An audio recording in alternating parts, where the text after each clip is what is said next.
Hey everybody, happy quarantine. So I want to talk to you about the parable of the lost son, and it comes from Luke 15:11 through 32. So the father had two sons. His youngest son asked for his share of the estate.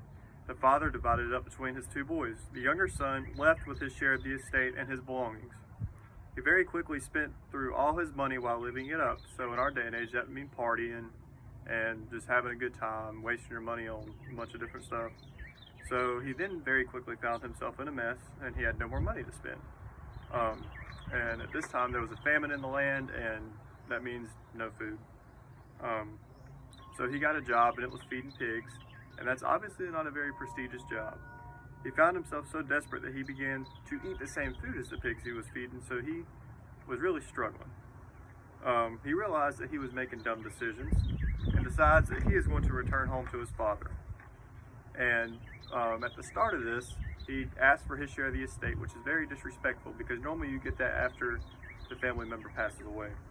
So he said in verse 19 that he's going to tell his father, "I am no longer worthy to be called your son. Make me like one of your hired servants." So when his father saw his son in the distance returning, he ran to him and hugged him. He was so excited to see him. The father then ordered one of his servants to bring him the best robe and to kill the fattened calf.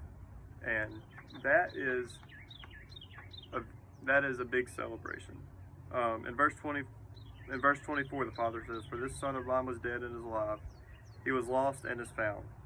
This is one of my favorite stories, just because it talks about forgiveness.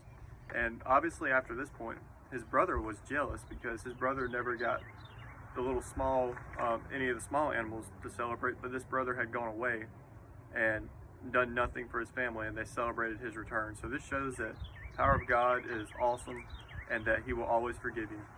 Thank you. Hope everybody's doing well.